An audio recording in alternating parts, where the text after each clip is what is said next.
सुबह उठे, जॉब पे चले गए, काम पे चले गए, दुकान पे चले गए, रोज़ी कमाने चले गए।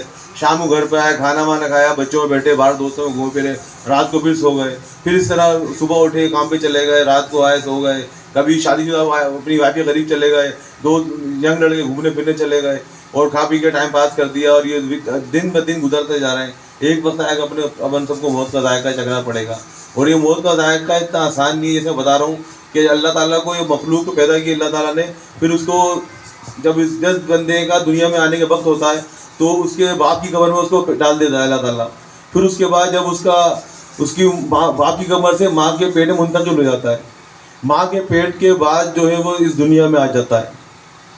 इस दुनिया यानी कि सफ़र ख़त्म नहीं हुआ, 3 स्टेप तो अपने गुजर गए। अल्लाह ताला के पास थे, बाप की कब्र में आए, अब इस दुनिया में आ गए। अब चौथा स्टेप है ना, जो दुनिया का सफ़र है आएगा, वो मौत का सफ़र है। मौत के दरवाजे से ही अपन उस आगे बरज़ख में जाएंगे, यानी आगे अपने जो सफ़र है उस स्टेप में आगे पहुँचेंगे। मौत के जायके चखने के बाद ही पहुँचेंगे। और हर शख्स को मौत का जायका चखना है। उसके बाद जो है फिर क़यामत का कब्र में जाएंगे। कब्र भी एक सफ़र होगा। सब कब्र के बाद फिर अपन मैदान ऐश्वर्य पहुँचेंगे, वो भी अपना एक सफ़र होगा। उसके बाद फिर पुरसरात पे गुजरेंगे, वो भी अपना सफ़र होगा। अल्लाह ताला के दरबार में हाजिर होंगे, वहाँ भी अपना हिसाब किताब, वो भी सफ़र होगा। फिर अपनी आखिरी मंजिल 2 घर हैं आखिरत के 2 घर हैं, एक जन्नत और एक जहन्नम। इस दोनों में जो अपन अच्छा अमल करके जाएंगे तो जन्नत में जाएंगे। और अगर ऐसे ही वक्त ज़ाया करके हंसी मजाक में टाइम पास करके अजानें हो रही हैं, आवाज़ कानों में आ ही नहीं रही है, मस्जिद में इमाम साहब नमाज जमात करा रहे हैं, सबके सामने नज़र आ रहा है, सब देख रहे हैं, लेकिन आगे अंधी हुई पड़ी है, नज़र ही नहीं आ रहा। इसी तरह कोई महफिल अल्लाह की महफिल हो रही है, नज़र ही नहीं आ रहा, हालांकि घूमने फिर रहे हैं लेकिन दिख रही है, लेकिन आंखों पढ़ते पड़े नज़र ही नहीं आ रहा। इस तरह हुजूर पाक सल्लल्लाहु अलैहि वसल्लम दुरूद सलाम पढ़ा जा रहा है, हम सबको दिख रहा है, हमें दुरूद सलाम पढ़ना भी आता है, लेकिन हमें आंखें अंधे पड़े, दिख ही नहीं, नज़र ही नहीं आ रहा। आ रहे हैं, जा रहे हैं, देख रहे हैं, लेकिन नज़र ही नहीं आ रहा। हुजूर सल्लल्लाहु अलैहि वसल्लम की सुन्नतें उलमा किराम और हुजूर सल्लल्लाहु अलैहि वसल्लम के आशिक और गुलाम अमल कर रहे हैं सुन्नतों में, लेकिन हमें नज़र ही नहीं आ रहा। तो ये स्टेप हमारे आते जाएंगे, लेकिन हमने अगर इस दुनिया में अच्छा अमल कर लिए तो आखिरत में हमारा अच्छा होगा। और अगर इसी दुनिया से हमने ऐसे अपनी वक्त ज़ाया कर दिया, जो हमें काम करने चाहिए थे वो नहीं किए। ऐसे ही जैसे मैं थोड़ी देर पहले कहा है कि सुबह उठे, काम पे चले गए, शाम को आए, अपने घरों बच्चों के साथ रहे, खाना वाना खाया, दोस्तों में चले गए, रात हुई आकर सो गए। यार ये तो हिंदू यहूदी ईसाई हर कौम कर रही है, दुनिया में क्या फ़र्क है? ये काम तो हर शख्स कर रहा है, हिंदू भी कर रहा है, ईसाई भी कर रहा है, यहूदी भी कर रहा है, हत्या के जानवर भी कर रहे हैं। परिंदे सुबह उठते हैं, अपने घोंसले निकलते हैं, खाना वाना खाते हैं, अपने बच्चों की मुँह में रख के लाते हैं, उनको खिलाते हैं और रात को गुजार लेते हैं, सुबह फिर उड़ के चले जाते हैं। तो उनमें हमें फ़र्क क्या रह गया? अगर इस तरह हम ज़िंदगी गुजारते रहे तो उसमें उनमें फ़र्क क्या रह गया? ना यहूदी ईसाई हिंदू फ़र्क रह गया, ना परिंदों जानवरों में फ़र्क रह गया। हमें एक फ़र्क नज़र आना चाहिए, हमारा फ़र्क कि हम मुसलमान हैं। हम मुसलमान हैं, हमें अल्लाह ताला के अहकामात पे अमल करना चाहिए, हुजूर पाक सल्लल्लाहु अलैहि वसल्लम की अहकामात और सुन्नत पर अमल करना चाहिए। उनके कहने पे अमल ज़िंदगी गुजारेंगे तो हमें वह जन्नत मिलेगी, वरना तीसरा कोई घर नहीं है आखिरत में। 2 घर है, एक जन्नत और जहन्नम। तीसरा खाली कोई जगह नहीं, प्लाट कोई नहीं है। इन दोनों जगह से कोई एक जगह जाना पड़ेगा। और हुजूर पाक सल्लल्लाहु अलैहि वसल्लम ने फरमाया कि एक जहन्नम में एक वादी है जिससे जहन्नम भी 3 मरतबा पनाह मांगता है। ये जहन्नम भी दिन में 3 मरतबा पनाह मांगता है। तो सहाबा किराम ने अर्ज़ किया, वो क्या कौन सी वादी है? तो आपने फरमाया वो इतनी सख्त वादी है कि अगर हम इस सख्त पहाड़ को उसमें डाल दें तो भी आग की तवी से पिघल जाए, वो भी आग की तवी से पानी हो जाए, पिघल जाए, बिल्कुल लिक्विड बन जाए। तो फिर साहबा ने अर्ज़ किया, उसमें कौन जाएंगे? आप फरमाया उसमें बेनमाजी जाएगा, जो जानबूझकर नमाज छोड़ता है वो जाएगा। अब देख लो, हमारे जो मैंने कहा थोड़ी देर पहले कि हमें आंखों से जमात हुई की नज़र ही नहीं आती कि मस्जिद महल्ले में सामने नज़र आ रही है, हमारे बहुत सारी गुजर रहे होते हैं, नमाज़ी नज़र नहीं आती। बहुत से इधर नमाज अजान हो रही है, इधर अजान हो रही है, चाहे बिलाल मस्जिद है यहाँ अजान हो रही है, चारों तरफ से अजान की आवाज़ आती है, लेकिन हमें सुनाई नहीं देती। वैसे सुनाई देती है, लेकिन दिल पे इतने कालोंच लगी हुई है, दिल पे इतने पर्दे लगे हुए, अजान नजर सुनाई नहीं देती। हमें नेक महफिलें नजर आती है, जाते जाते फिरते हैं कि यार कोई अल्लाह का जिक्र हो रहा है, हुजूर सल्लल्लाहु अलैहि वसल्लम की दुरूद खानी हो रही है, नात खानी हो रही है, सलाम सलाम पढ़ा रहा है, लेकिन नजर नहीं आता। तो हमारे दिल में इतने पर्दे लग चुके हैं, इतने गलतियाँ लग चुकी हैं, इतने गुनाह लग चुके हैं कि हुजूर पाक ने फरमाया कि इंसान के दिल में बिल्कुल शफाफ दिल होता है, बच्चे का दिल। जैसे ही वो गलती करता है, एक दबा पड़ जाता है, फिर दूसरी गलती करता है, दबा लग जाता है, तीसरी गलती करता है, दबा जाता है, इस तरह हत्ता कि वो काला होते होते बिल्कुल काला हो जाता है और वो कुफ्र तक पहुँच जाता है। तो अभी अब अपनी अपनी ज़िंदगी है, मौका है, अभी अपने सांस चल रहे हैं। अल्लाह ताला तो फरमाते हैं, अल्लाह ताला फरमाता है कि आखिरी लम्हे भी कुछ तौबा कर लेगा, मरने से पहले पहले अल्लाह उसके सारे गुनाह माफ़ फरमा देगा। एक मरतबा हुज़ूर पाक सल्लल्लाहु अलैहि वसल्लम अपनी उम्मत के अहवाल देख के, आने वाली उम्मत के अहवाल देख के बड़े अफसरदा बैठे हुए थे। बड़े अफसरदा से आपका दिल बड़ा ऐसा हो रहा था कि मेरी उम्मत कैसे अमल करेगी, मैं तो इतनी कोशिश कर रहा हूँ अमल। तो एक खूबसूरत परिंदा आया, मदीना शरीफ हुज़ूर साहब ने हमें तशरीफ़ फरमाते आया, उसने एक ज़र्रा उठाया और उड़ गया। फिर आया एक ज़र्रा, रोहित का ज़र्रा उठाया फिर उड़ गया, फिर एक ज़र्रा उठाया फिर उड़ गया।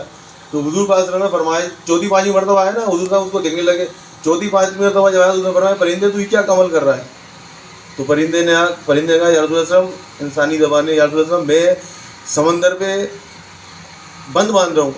आप सल्लल्लाहु अलैहि वसल्लम, नादान परिंदे, तू ये इतनी सी ज़र्रे से तेरा बंद बन जाएगा? तो फरिश्ता कहने लगा, या रसूल अल्लाह, मैं फरिश्ता हूँ, परिंदा नहीं हूँ। अल्लाह ताला को हम देखा नहीं किया। वो उसने फरमाया कि इस तरह अमल करो, जब मेरे को पूछे तो बताना कि बंद बांध रहा हूँ। तो वो कहेंगे कि बंद कितने से ज़र्रे से बन जाएगा? तो उस फरिश्ते ने अर्ज़ किया, या रसूल अल्लाह, अल्लाह ताला फरमाता है कि जितना ये ज़र्रा है ना, इतने आपकी उम्मत गुनाह, और मेरा जो समंदर है वो इतना पता नहीं चलेगा कि चलेगा गुनाह उनके। तो हुज़ूर पाक की इतनी अल्लाह ताला की रहमत है, उस धर्म की इतनी मोहब्बत है। अब देखो, मैं थोड़े आज के दौर के वाक़या सुनाता हूँ, जिससे अपनी इस्लाह और अपन कोशिश करें कि नेक बने। अपनी ये बेढंगी ज़िंदगी, वैसे सारे तो इससे नहीं है, लेकिन कुछ लोग तो ऐसे होंगे जो नमाज़ के काबिल होंगे, कुछ लोग तो ऐसे होंगे जो दीन से दूर होंगे, कुछ लोग तो ऐसे होंगे जो है तो चाहते तो हैं अल्लाह वाला के साथ बैठना, नेक बनना, जन्नत में जाना। और अगर मैं किसी गैर मुस्लिम पूछूंगा ना कि आप मरने को कहाँ रहते हो, वो कहेगा कि मैं जन्नत में जाना चाहता हूँ। लेकिन बात यह है कि जब तक अमल नहीं करेंगे ना, तो अपन को मर्तबा मुकाम नहीं मिलेगा। बगैर अमल कुछ नहीं मिलता। अभी इनकी किसी की दुकान है, किसी की बिल पर इनकी दुकान है, अब ये बच्चा रख ले, 2 बच्चे रख ले काम पे, और बच्चा ना, एक बच्चा बहुत अच्छा कहना मानता है और एक बच्चा बात ही नहीं मानता, तो किसी लायक करेंगे? वो जो कहना मैंने उसे लायक करेंगे ना, उसे शाबाश देंगे, उसे सैलरी देंगे, तनख्वाह देंगे, बल्कि उसे इनाम भी देंगे। और जो बच्चा कहना नहीं मानता फिर सजा देंगे, वरना कि भाई तू जा, मेरे मतलब कहीं मैं दुकान खाली कर दे। इसी तरह अल्लाह ताला हमें पैदा फरमाया, अगर हम अल्लाह ताला कहना नहीं मानेंगे और अल्लाह के अहकामात में नहीं चलेंगे, हुज़ूर सल्लल्लाहु अलैहि वसल्लम के अहकामात में नहीं चलेंगे, उनकी सुन्नतों में नहीं करेंगे, तो फिर अपना भी वही हाल होगा जो मैंने बताया इनके बच्चे का, वो भी साइड पर कर देंगे।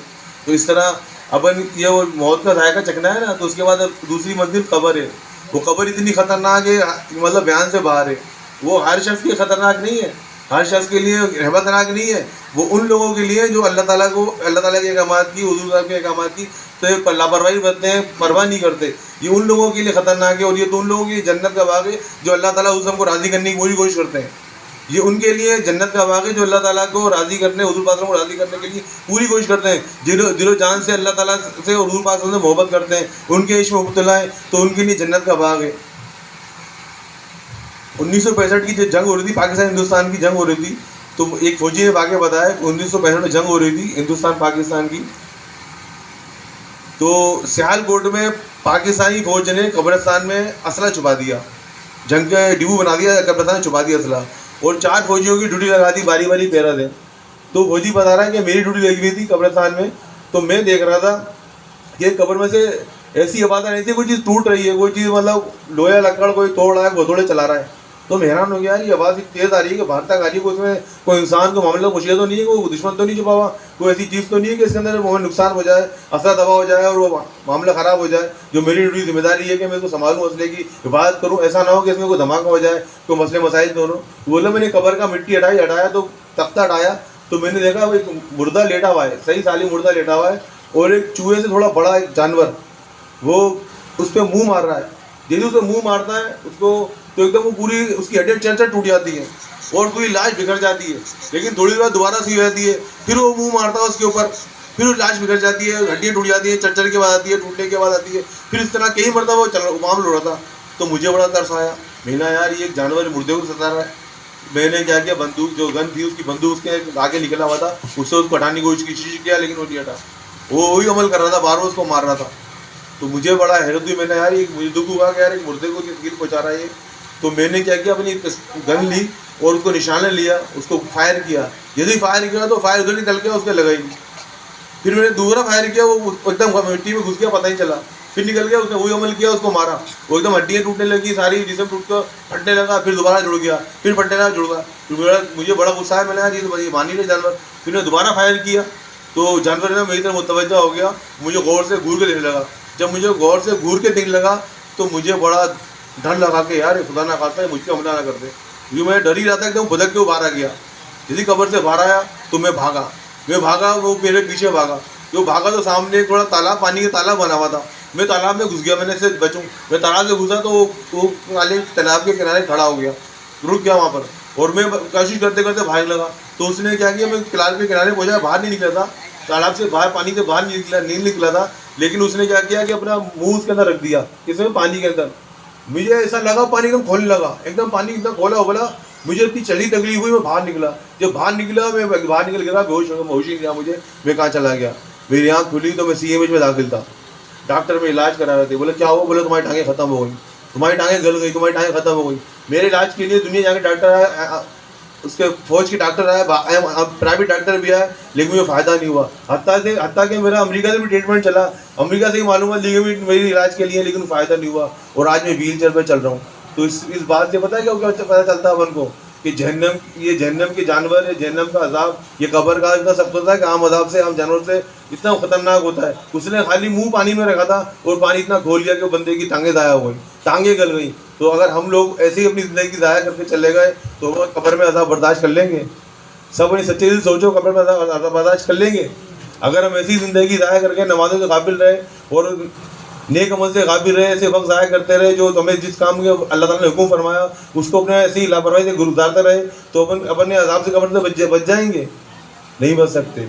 हमें कोशिश करनी चाहिए, अपनी इस्लाह करनी चाहिए, नेक सोबतें बढ़ना चाहिए, अच्छे इंसानों के साथ ज़िंदगी गुजारनी चाहिए। नेक सोबत ही इंसान को अच्छा बनाती है, और बुरी सोबत इंसान को बुरा बनाती है। तो अच्छी सोबत में बैठो, अच्छे इंसान बनो। अच्छा, ये तो मैंने थोड़ा